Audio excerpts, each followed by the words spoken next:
ನಾನು ಬರ್ತಾ ಇರೋದು ಇದು 4ನೇ ಬಾರಿ. ಫಸ್ಟ್ ಟೈಮ್ ಬಂದಾಗ ಹೇಳಿದ್ದೆ ವರ್ಷಕ್ಕೆ 2 ಸಾರಿ ಬರ್ತೀನಿ ಅಂತ, ಆದಷ್ಟು ಬೇಗ ಮುಗಿಸ್ಲಿಕ್ಕೆ ನಾವು ಪ್ರಯತ್ನ ಮಾಡ್ತೀವಿ ಅಂತ. ಅವಾಗ ಬಂದದಕ್ಕೂ ಈಗ ಬಹಳ ವ್ಯತ್ಯಾಸ ಇದೆ. ಅದು ಕೂಡ ಆತಂಕ ಇದೆ ಜನರಲ್ಲಿ, ಯಾವಾಗ ಇದು ಕಳಿಸ್ತಾ ಇದೆ ಬೀಳ್ತಾ ಇದೆ ಅನ್ನೋದು ಆತಂಕ ಇದೆ. ಆದ್ರೂ ಕೂಡ ಆಗದಂಗೆ ನೋಡ್ಲಿಕ್ಕೆ ನಮ್ಮ ಜಿಲ್ಲಾಡಳಿತ, DC ಅವರು, ನಮ್ಮ ಸ್ಟೇಟ್ನವರು, ನ್ಯಾಷನಲ್ ಇದಾರೆ, ಎಲ್ಲ ಕೂಡ ಒಟ್ಟಾಗಿ ಕೆಲಸ ಮಾಡ್ತಾ ಇದೀವಿ ನಾವು. ಸೊ ಈಗ ಅವರು ಹೇಳ್ತಾರೆ 2-3 ತಿಂಗಳಂತ, ನಾವು ಅಟ್ಲೀಸ್ಟ್ ಇನ್ನು 6 ಮಂತ್ ಮುಗಿದ್ರು ಕೂಡ ಒಳ್ಳೆ ಅಚೀವ್ಮೆಂಟೇ. ಯಾಕಂದ್ರೆ 15 ವರ್ಷದಿಂದ ಪ್ರತಿ ಸಾರಿ ಒಂದು 2-3 ಸಾರಿ ಪೇಪರ್ನಾಗ ಬರ್ತೈತಿ ಇದು. ಈ ಘಾಟ್ನಲ್ಲಿ ಬಿತ್ತು, ಘಾಟ್ನಲ್ಲಿ ಸಂಚಾರ ಸ್ಥಗಿತ ಆಯ್ತು ಅಂತ ಬರ್ತಾನೆ ಇರ್ತೈತಿ. ಅವಾಗ ಹೇಳಿದ್ವಿ ನಾವು ನಮ್ಮ ಅಧಿಕಾರದಲ್ಲಿ ಇದಕ್ಕೆ ಮುಕ್ತಿ ಹಾಡ್ತೀವಿ ಅಂತ. ಆ ನಿಟ್ಟಿನಲ್ಲಿ ಪ್ರಯತ್ನ ಮಾಡ್ತಾ ಇದೀವಿ. ಮತ್ತೆ ಮುಂದಿನ ಸಾರಿ ಬರ್ತೀನಿ, ಮತ್ತೆ ಮಳೆಗಾಲ ನಂತರ ಬರ್ತೀವಿ. ಒಟ್ಟಾರೆಯಾಗಿ ಇದು ಬೇಗ ಆಗಬೇಕಂತ ಆಸೆ ಇದೆ. ಕೆಲಸ ನಡೀತಾ ಇದೆ. ಅಲ್ಲ, ಕೆಲಸ ನಿಧಾನವಾಗಿ ಆಗ್ತದೆ ಅಂತ ಅನ್ನಿಸ್ತಲ್ವ ಸರ್? ಏನ್ ಮಾಡ್ಲಿಕ್ಕೆ ನಮ್ಮ ನಿಯಂತ್ರಣದಲ್ಲಿ ಕೇಂದ್ರ ಸರ್ಕಾರದ್ದು ಇದು ಮುಹೂರ್ತ ಡಿಪಾರ್ಟ್ಮೆಂಟ್ ಮಾಡ್ತಿದ್ದಾರೆ. ನಾವೇನಿದ್ರು ರಿಕ್ವೆಸ್ಟ್ ಮಾಡಬೇಕು, ಈ ತರ ಚೇಂಜಸ್ ಮಾಡಿ ಅಂತ ಹೇಳ್ಬೇಕು, ರಿಕ್ವೆಸ್ಟ್ ಮಾಡಬೇಕು ಹೊರತಾಗಿ ನಾವು ನೇರವಾಗಿ ಏನು ಡಿಸಿಷನ್ ಮಾಡ್ಲಿಕ್ಕೆ ಆಗಲ್ಲ. ರಿಕ್ವೆಸ್ಟ್ ಮಾಡಿ ಮಾಡಿಸ್ತಾ ಇದ್ದಾರೆ. ಕೆಲವೊಂದ್ ಕಡೆ ಕಳಪೆ ಕಾಮಗಾರಿ ನಡೀತದೆ ಅನ್ನೋ ಆರೋಪ ಇದೆ ಸರ್. ಇದು ತಡೆಗೋಡೆ ಎಲ್ಲ ಕುಸಿದು ಹೋಗಿದೆ, ಆ ತರದ್ದು ಒಂದು ಆರೋಪಗಳಿದೆ. ಅದೇನಿದ್ರು ಅದೇ ಹೇಳಿದ್ರಲ್ಲ, ನಾವು ಅವ್ರ ಗಮನಕ್ಕೆ ತರಬಹುದು ಅಷ್ಟೇ. ಏನಿದ್ರು ನಾವು ನೋಡಿ, ಅದು ಅಧಿಕಾರಿ ಇರೋದು ಅವ್ರಿಗೆ, ನಾವೇನಾದ್ರು ಬರೀಬೇಕು ಅವ್ರಿಗೆ ಈ ತರ ಕಳಪೆ ಆಗಿದೆ ತನಿಖೆ ಮಾಡಿ ಅಂತ ಅಷ್ಟು ಹೇಳ್ಬೋದು ಹೊರತಾಗಿ ನಾವು ನೇರವಾಗಿ ಏನು ಮಾಡ್ಲಿಕ್ಕೆಲ್ಲ ಬರ್ತೀವಿ. ಬೇಕಾದ್ರೆ 45 ಡಿಗ್ರಿಯಲ್ಲಿ ಇದನ್ನ 45 ಡಿಗ್ರಿಯಲ್ಲಿ ಮಾಡಬೇಕು ನಾವು ಹೇಳಿದ್ವಿ. ಅದು ಈಗಲೇ ಶಿವಲಿಂಗೇಗೌಡರು ಹೇಳಿದ್ರು, ಅದು ಸಾಮಾನ್ಯ ಜನಕ್ಕೆ ಮಾಡುವಂತ ಒಂದು ಸಿಸ್ಟಮ್, ಅದೇನು ಟೆಕ್ನಾಲಜಿ ಏನಲ್ಲ. ಅಂದ್ರೆ 3 ಹಂತದಲ್ಲಿ ಮಾಡಿದ್ರೆ ಪ್ರೊಟೆಕ್ಟ್ ಆಗ್ತದೆ.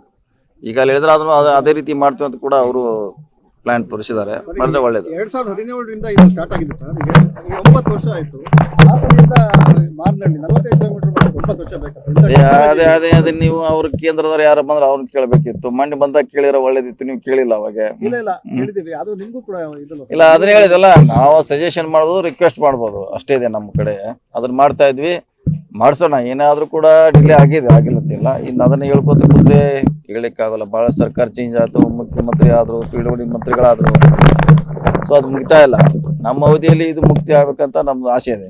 ಇದು ರಾಜಧಾನಿ ಮತ್ತೆ ಬಂದರು ನಡುವೆ ಇರ್ತಕ್ಕಂಥ ಇದು ರಾಜ್ಯದ ಒಂದು ಜೀವನಾಡಿ. ಹೌದು, ಮೂಗಿದ್ದಂಗೆ ಇದು. ನಮಗೆ ಈ ಭಾಗಕ್ಕೆ ಕನೆಕ್ಟ್ ಮಾಡ್ಲಿಕ್ಕೆ ಇದನ್ನ ಯಾವ ಕಾಲಕ್ಕೂ ನಾವು ಡಿಸ್ಟರ್ಬ್ ಆಗದಂಗೆ ನೋಡ್ಕೋತೀವಿ. ಸರ್, ಈಗ ಯಾವಾಗ ಟೈಮ್ ಕೊಟ್ಟಿದ್ರೆ ಸರ್ ಪೂರ್ತಿ ಕಂಪ್ಲೀಟ್? ಆಯ್ತು, ಮಳೆಗಾಲ ನಂತರ ಆಗ್ತಿದ್ದ ಆಸೆ ಇದೆ. ಒಂದು 6 ಮಂತ್ ಬೇಕು. ಅವ್ರು 2-3 ತಿಂಗಳು ಹೇಳ್ತಾರೆ.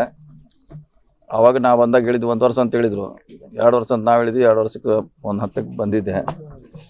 ಸೊ 6 ತಿಂಗಳ ನಂತರ ಮುಗಿತಿ ಅಂತ ಒಂದು ಆಸೆ ಇದೆ. ಮುಗಿದ್ರು ಒಳ್ಳೇದೇ. ನಿಮಗೆ ಸಮಾಧಾನ ಇದೆಯಾ ಸರ್? ಖಂಡಿತ ಇದೆ. ಇನ್ನು ಸ್ಪೀಡಪ್ ಆಗಬೇಕಿತ್ತು, ನಾವು ಮಾಡ್ಲಿಕ್ಕೆ ಆಗೋಲ್ಲ. ನಮ್ಮ ಕೈಗಿದ್ದ ಸ್ಪೀಡಪ್ ಮಾಡಿಸಿದ್ದೀವಿ. ಕೇಂದ್ರ ನ್ಯಾಷನಲ್ ಹೈವೇದವ್ರು ಮಾಡಬೇಕು, ಮಾಡ್ತಿದ್ದಾರೆ ಅವರು ಕೂಡ. ಸೊ ಕಾದ್ ನೋಡೋಣ. ಆದಷ್ಟು ಇನ್ನೊಂದು 6 ತಿಂಗಳಲ್ಲಿ ಮುಕ್ತಿ ಆಗಲಿ ಅಂತ ನಾವೆಲ್ಲ ಪ್ರಯತ್ನ ಮಾಡ್ತಾ ಇದ್ವಿ. ರಾಜ್ಯದ ಜನಕ್ಕೆ ಸಮಸ್ಯೆ ಆಗ್ತಿದೆಯಲ್ಲ.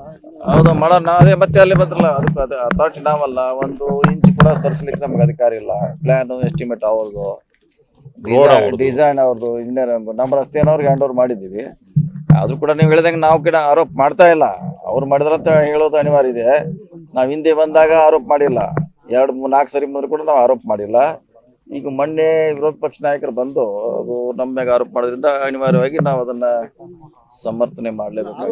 ಅಧಿಕಾರಿಗಳ ಮೇಲೆ ನೀವು ಸರ್ಕಾರದ ನಮ್ಮ ಇಲ್ಲೇ ನಮ್ಮ ನಿಯಂತ್ರಣದಲ್ಲಿ ಏನೂ ಇಲ್ಲವಲ್ಲ. ಏನಿದೆ ಈಗ ಅಧಿಕಾರಿಗಳು ಅವ್ರದ್ದು ಎಲ್ಲ ಅವ್ರದೇ ಇದೆ. ನಮ್ದು ಸೂಪರ್ವೈಸರ್ ಸಜೆಷನ್ ಅಷ್ಟೇ ಹೇಳಿದಲ್ಲ, ಮಾಡೋಣ. ಆರೋಪ ಮಾಡೋದು ಮಳೆಗಾಲದಲ್ಲಿ ಕುಸಿತ ಇರ್ತದೆ. ಇಡೀ ರಾಜ್ಯ ಸರ್ಕಾರ ಇಲ್ಲಿ ಬಂದು ನಿಂತ್ಕೊಂಡಾಗ ಎಷ್ಟು ಮಾಡೋಣ. ಇಲ್ಲಿವರೆಗೆ ಆಗಿದೆ ಹೇಳಿದ್ರು 9 ವರ್ಷದಿಂದ ಅದನ್ನ ನೋಡ್ತಾ ಇದೀವಿ ನಾವು. ಎದುರು ಇನ್ನೊಂದು ವರ್ಷ ಇದೆ ಅಷ್ಟೇ. ವರ್ಷದಲ್ಲಿ ಸರಿ ಆಗುತ್ತೆ.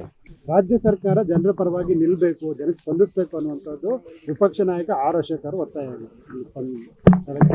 ಹಿಂದೆ ಅವ್ರ ಸರ್ಕಾರ ಇದ್ದಾಗ ಅದು ಮಣ್ಣು ಬಿದ್ದಿದ್ದು ಆ ಭೂಮಿ ಮೇಲೆ. ನಮ್ಮ ಸರ್ಕಾರ ಹಾಕಿಲ್ಲ. ಬಹುಶಃ ಅವ್ರ ಸರ್ಕಾರ ಇತ್ತು, ಅವಾಗ ಅವ್ರು ನೋಡೇ ಇಲ್ಲ. ಮತ್ತೆ ಈಗ ನಮಗೆ ಹೇಳ್ತಾರೆ. ಅದ್ರ ಬಗ್ಗೆ ನೋಡೋ, ನ್ಯಾಯಾಲಯದಲ್ಲಿ ಇದೆ. ಅದು ನ್ಯಾಯಾಲಯಕ್ಕೆ ಹೋಗಿದ್ದಾರೆ. ಅದ್ರ ಬಗ್ಗೆ ಗಮನ ಹರಿಸ್ತೀವಿ. ಹೇಳ್ರಿ. ಪೊಲಿಟಿಕಲ್ ಬೆಳಗ್ಗೆ ಹರಿಪ್ರಸಾದ್ ಅವರು ಸಿಎಂ ಏನ್ ವಿಶೇಷ ಏನ್ ಸರ್? ಏನ್ ನೀವೇ ಕೇಳ್ಬೇಕು, ಅಲ್ಲಿ ಹೋಗಿ ಕೇಳ್ಬೇಕು, ನಾವೇನು ಗೊತ್ತಾವ. ಸೀನಿಯರ್ ಇದೆಯಲ್ಲ ಸರ್, ಹಿರಿಯರಿದ್ದೀರಾ ನೀವು. CM ಹರಿಪ್ರಸಾದ್ ಒಳಗಡೆ ಬಗಲ ಹಾಕೊಂಡು ತಿಂಡಿ ತಿಂತ ಮಾತಾಡ್ರಿ. ಇನ್ ನಾವು ಶಿವಲಿಂಗೌಡ್ರು ಹೇಳಿದ್ರೆ ನಾವೇನ್ ಹೇಳೋರು ಇಲ್ಲಿ? ಸೂಕ್ಷ್ಮ ಎಲ್ಲ ವಿಷಯ ಗೊತ್ತಾಗ್ತೀವಿ. ಅಲ್ಲೇ ಕಿವಿ ಹಚ್ಚಿ ಕೇಳೋದಿದೆ, ನಾವ ಏನ್ ಮಾತಾಡಿದ್ರಂತ. ವಿಚಾರಗಳು ಗೊತ್ತಿರುತ್ತಿಲ್ಲ ಸರ್. ನೀವು ಸಿದ್ದರಾಮಯ್ಯ ಅವ್ರು ಕೇಳ್ಬೇಕು, ಏನೇನ್ ಮಾತಾಡಿದ್ರಿ, ಏನೇನ್ ತಿಂಡಿ ತಿಂದ್ರಂದ್ರೆ ಅವ್ರ ಏನಾರ ಹೇಳ್ಬೋದು. ಮತ್ತೆ ಶಿವಲಿಂಗೌಡ್ರು ಕೇಳ್ರೆ ಅರಸಿಕೆರ ಕೂತ ಅವ್ರ ಪಾಪ ಏನ್ ಹೇಳ್ಬೇಕು? ಫ್ಯೂಚರ್ ರೇಸ್ ಅಲ್ಲಿ ಇದೆಯಲ್ಲ ಸರ್, ಅವೆಲ್ಲ ಅವ್ರ ಪರಿಸ್ಥಿತಿ ಒಂದೇ, ನನ್ನ ಪರಿಸ್ಥಿತಿ ಒಂದೇ. ಎಲ್ಲ ರಾಜಕೀಯ ಬದಲಾವಣೆ ಆ ಥರದ್ದು ಫ್ಯೂಚರ್ ರೇಸ್ ಅಲ್ಲಿ ನೀವು ಇದಿರಲ್ಲ, ಹಂಗಾಗಿ ನಿಮ್ಗೆಲ್ಲ ಮಾಹಿತಿ ಏಸ್ಕಿದ್ರೆ ಏನಾಯ್ತು, ಒಳಗಡೆ ಏನ್ ಮಾತಾಡ ನಮಗೇನು ಗೊತ್ತಾಗುತ್ತೆ? ಎಲ್ಲ ಗೊತ್ತಾಗ್ತದೆ, ನೀವು ಹೇಳಲ್ಲ ಅಷ್ಟೇ. ಅದು ಗೊತ್ತಾಗಲ್ಲ. ಏನ್ ಬೇಟ ಹಳೆ ಸ್ನೇಹಿತರು, ಅವ್ರ ಸೀನಿಯರು.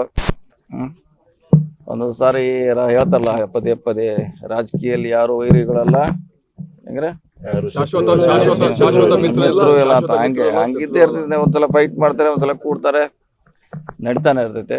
ರಾಜಕೀಯ ಬೆಳವಣಿಗೆ ಚರ್ಚೆನ ಅಂತ ಗೊತ್ತಿಲ್ಲ. ನಿನ್ನ CM ನಾವು ಹೋದಾಗ ಕೇಳ್ತೀವಿ, ಏನೇನು ಮಾತಾಡೋದು ಕೇಳಿ ನಿಮ್ಗೆ ಹೇಳ್ತೀವಿ ಬೇಕಾದ್ರೆ. ಸರ್, ಈಗ ಜಲಸಂಪನ್ಮೂಲ ಇಲಾಖೆಯಲ್ಲಿ ಟ್ರಾನ್ಸ್ಫರ್ ಬಗ್ಗೆ CM ಹಾಗೂ DCM ಅವ್ರ ನಡುವೆ ಒಂದ್ ರೀತಿ ಶೀತಲ ಸಮರ. ಅವರು ಮಾಡಿದ್ನ ಇವ್ರು ತಡೆ ಹಿಡಿತಾರೆ, ಇವರು ಮಧ್ಯಕ್ಕೆ ಅವ್ರು ತಡೆ ಹಿಡಿತಾರೆ. ಏನ್ ಸರ್ ಅದು? ನೋಡಿ, CM ಅಂತಿಮ ಏನ್ ಮಾಡ್ರು, CM ಅವರ ಅಂತಿಮ ಇರ್ತಾರೆ. ಕೆಲವು ನಿರ್ಧಾರ ಅವ್ರ ಮಟ್ಟದಲ್ಲಿ ತೆಗೆದುಕೊಳ್ತಾರೆ. ಈಗ ನಮ್ಮ ಚೀಫ್ ಇಂಜಿನಿಯರ್ ನಮ್ಮಲ್ಲಿ ಇದ್ದಾರೆ, ಅವ್ರ ಹಂತದಲ್ಲೇ ಟ್ರಾನ್ಸ್ಫರ್ ಮಾಡ್ತಾರೆ, ಪ್ರಮೋಷನ್ ಮಾಡ್ತಾರೆ. ಅದು DPR ವ್ಯಾಪ್ತಿಗೆ ಬರ್ತೈತೆ. ಸೊ ಅಂತ ಸರಿ ಆದಾಗೆ ನಾವು ಏನು ಮಾಡ್ಲಿಕ್ಕೆ ಅವ್ರು ನಮ್ಮ ಈ ವಿಚಾರಗಳನ್ನು ಹೇಳ್ಬೇಕು ಅಷ್ಟೇ, ವ್ಯಕ್ತ ಮಾಡಬೇಕು. ವ್ಯಕ್ತ ಮಾಡಿರ್ತೇವೆ ಒಂದೊಂದು ಸಾರಿ. Sir, S T. Somashekar sir land sliding ಎಲ್ಲ ಆಯ್ತು, ಪರಿಹಾರ ಬಂದಿದೆ. ಈ ಸರಿ ಕೂಡ ಏನಾದ್ರು ವಿಶೇಷವಾಗಿ ಸಕಲೇಶ್ಪುರ ಪ್ಯಾಕೇಜ್ ಕೊಡ್ತೀರಾ? ನೋಡೋಣ, ಅದ್ರ ಬಗ್ಗೆ ಚರ್ಚೆ ಮಾಡ್ತೀವಿ. DC ಅವ್ರ ಜೊತೆ ನಾವು ಮಾಡ್ತೀವಿ. ಸೊ ಏನು ಕೊಡ್ಲಿಕ್ಕಾರ ಪ್ರಯತ್ನ ಮಾಡ್ತೀನಿ. Thank you. Sir, S T. Somashekar ಮತ್ತೆ ಹೆಬ್ಬಾರ್ ಅವರು ಕಾಂಗ್ರೆಸ್ ಜೊತೆ ಸಖ್ಯದಲ್ಲಿ ಗೊತ್ತಿಲ್ಲ. ಇನ್ನು ಅವರು ಮೊನ್ನೆ ಪಕ್ಷದಿಂದ ಅವ್ರನ್ನ ಉಚ್ಚಾಟನೆ ಮಾಡಿದ್ದಾರೆ. ಇನ್ನೂ ಸಹ ಪಕ್ಷದ ಮಟ್ಟದಲ್ಲಿ ತೀರ್ಮಾನ ಆಗಬೇಕು, ಅದನ್ನ ಅವ್ರು ನಮ್ಮ ಪಕ್ಷಕ್ಕೆ ಬರ್ತಾರಾ ಇಲ್ಲ ಅಂತ. ಉಪಮುಖ್ಯಮಂತ್ರಿಗಳು ಅಭಯ ಕೊಟ್ಟಿಲ್ಲ ಸರ್, ನಾವು ಇದೀನಿ ಅಂತ. ಇಲ್ಲ ಹೇಳಿದ್ದಾರೆ, ಆದ್ರೂ ಅಂತಿಮವಾಗಿ ತೀರ್ಮಾನ ತಗೋಬೇಕಾಯ್ತು. ಕಾದ್ ನೋಡೋಣ.